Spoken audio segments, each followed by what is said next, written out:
Hello friends, welcome to my channel. In biochemistry lecture series, I will be discussing today protein. What is protein? Protein is a large compound that consists of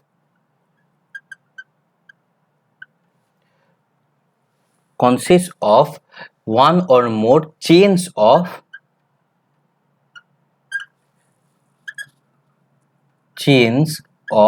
amino acids. Okay, so protein is nothing but a large compound that consists of one or more chains of amino acids. Okay, now protein is a major biomolecule found in our body.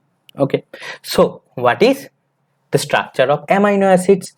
Generally there are 300 types of amino acids that are found in a cell.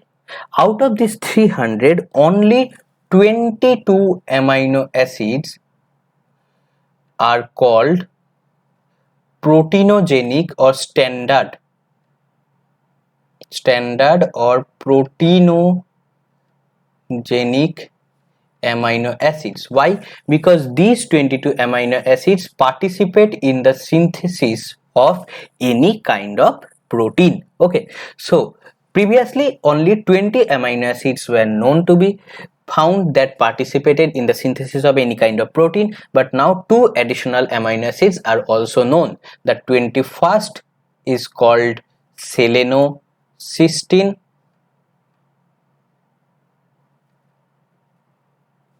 and the 22nd is called pyrrolysine.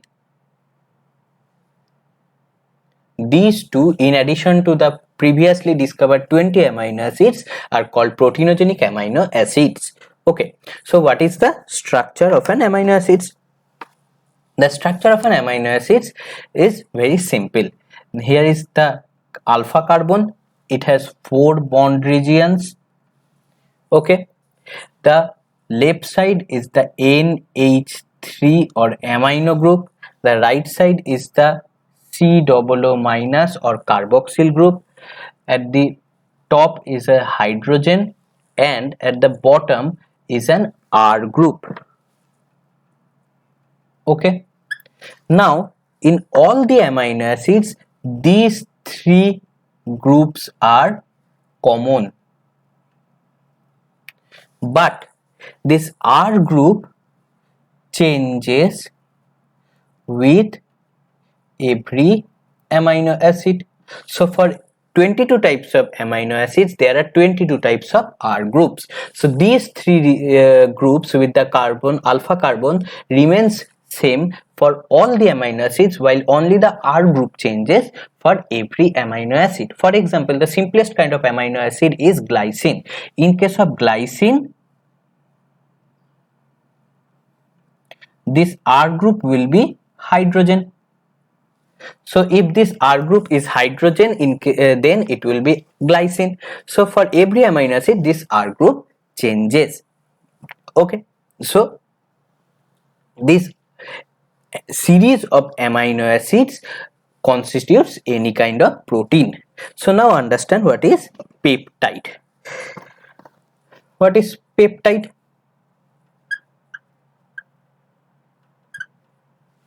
Peptide is a compound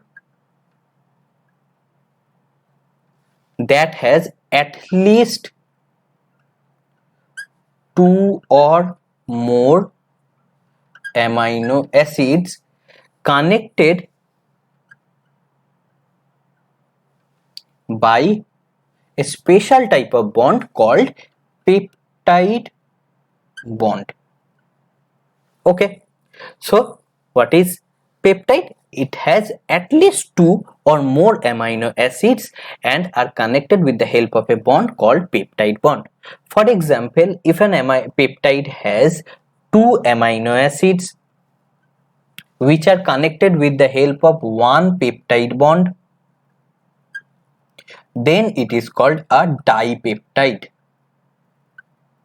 Okay, if a peptide has 3 amino acids and thus 2 peptide bonds, then it will be called a tripeptide. Similarly, if a peptide has more than 12 amino acid but less than 20 amino acid, then it is called an oligopeptide.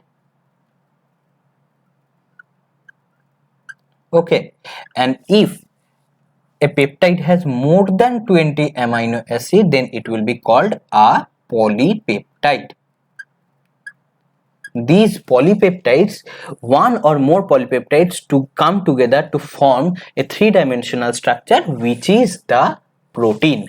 Okay, so we have understood what is peptide. Now let's understand what is peptide bond.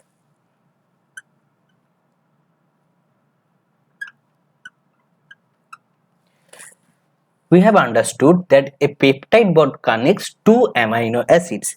Okay, so suppose in a dipeptide, for the synthesis of dipeptides, two amino acids are needed. This is the first amino acid. It has a alpha carbon, H, NH3 plus, COO minus, R group. Okay, and comes the second amino acid.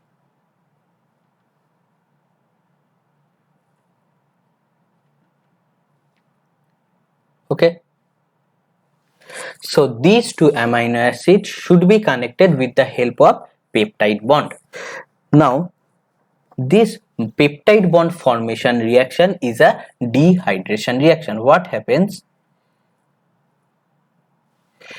when these two amino acids join? They form a dipeptide.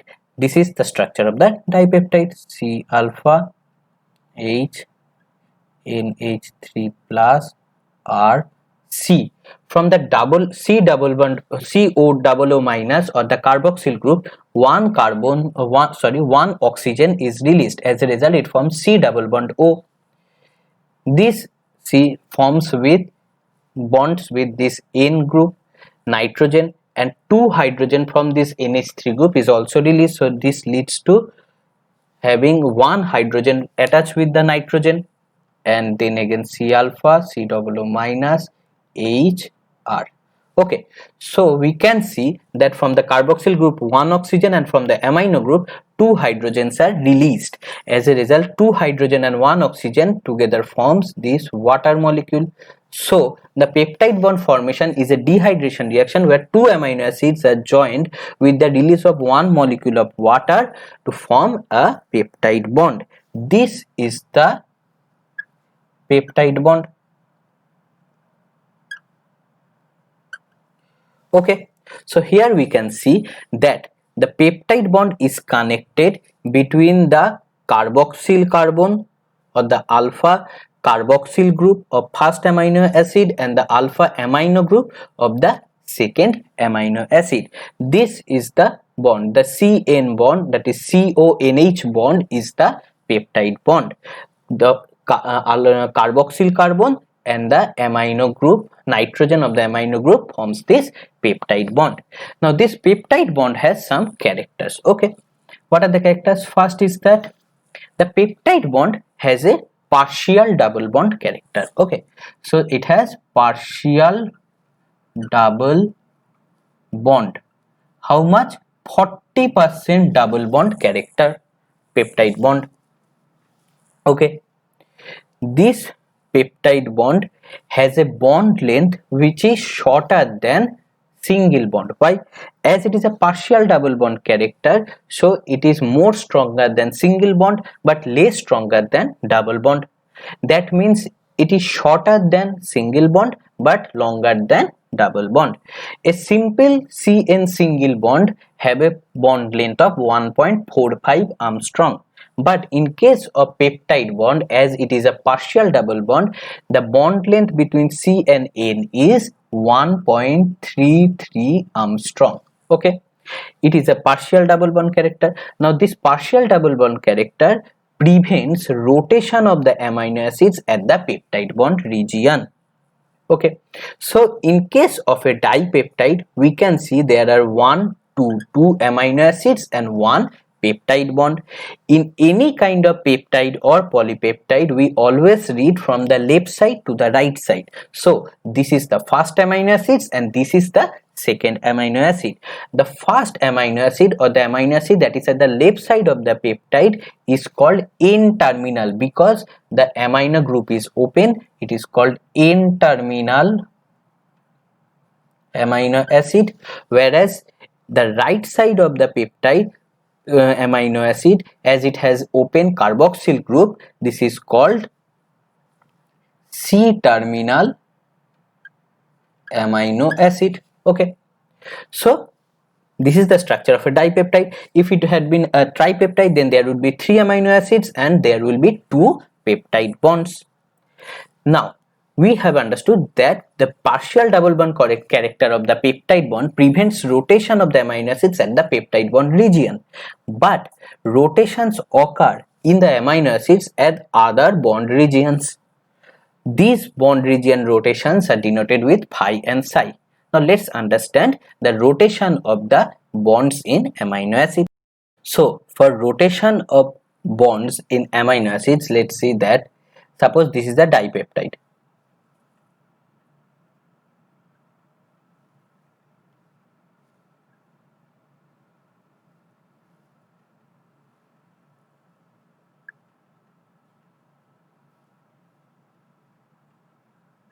Okay, in this dipeptide, this is the peptide bond. Okay, now rotations occur in the polypeptide in different regions. This at the N C alpha bond there is a rotation, and the C alpha C bond there is also a rotation.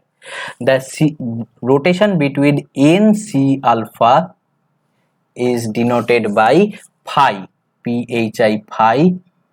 This is the sign of phi, and the rotation between C alpha and C is denoted with the sign psi.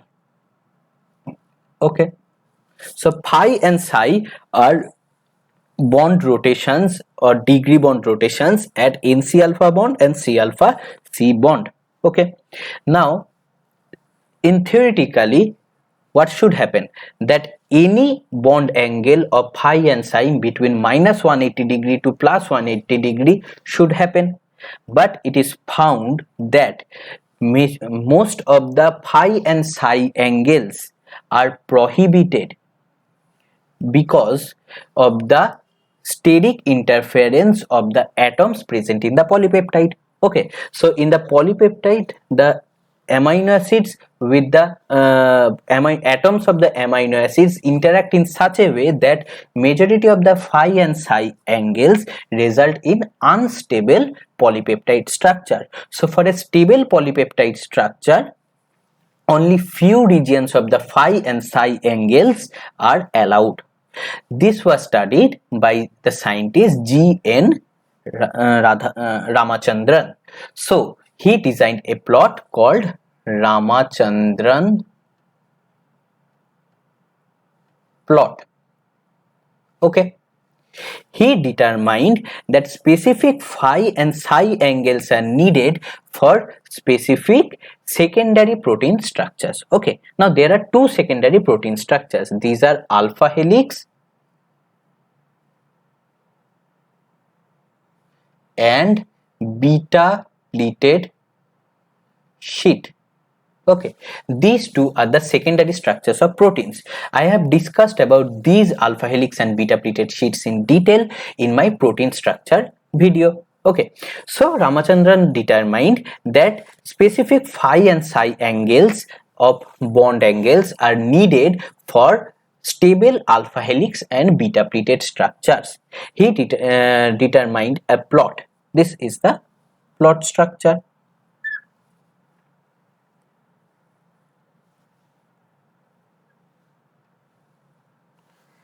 This is minus 180 degree, 0 degree, plus 180 degree.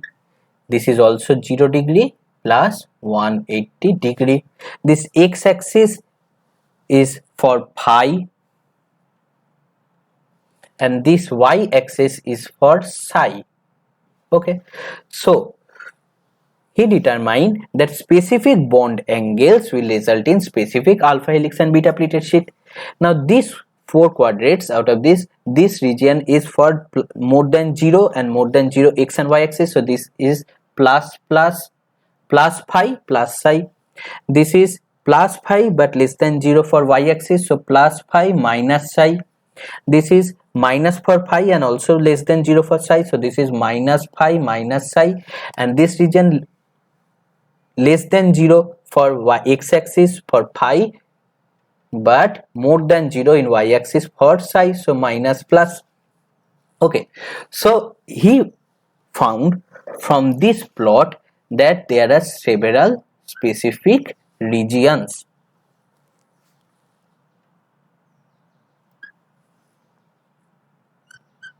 Okay, he found that in order for a stable left-handed alpha helix secondary protein structure to form, the phi and psi values should have plus values. Okay, so for left-handed alpha helix,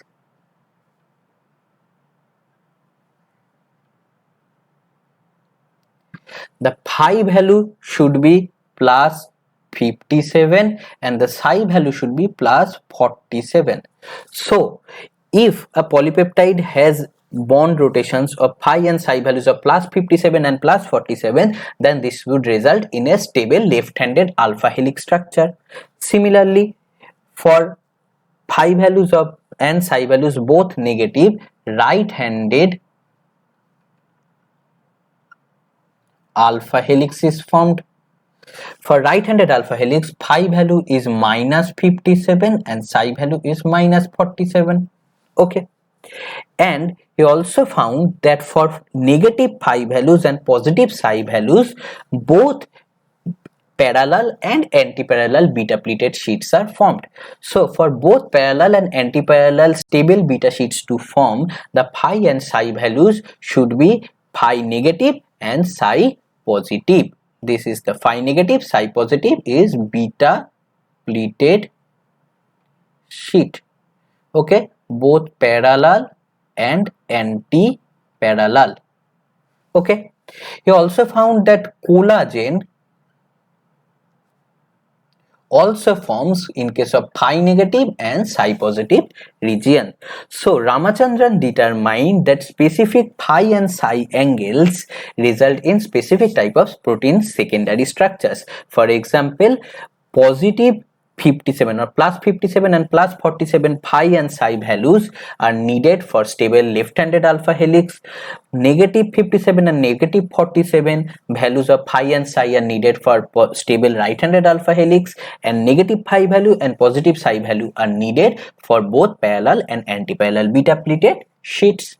Okay, so today I have discussed about the basic concept of peptide, oligopeptide, polypeptide, what is a peptide bond, how a peptide bond is formed, the bond rotations of amino acids in a peptide, the basic structure of amino acid, and also Ramachandran plot in details. In my next video, I will discuss about the protein structure, where I will discuss about primary, secondary, tertiary and quaternary structures of proteins. If you have any doubt about this video, then leave comment in the comment section, and don't forget to like, share and subscribe the channel and press the bell icon for regular updates. Thank you.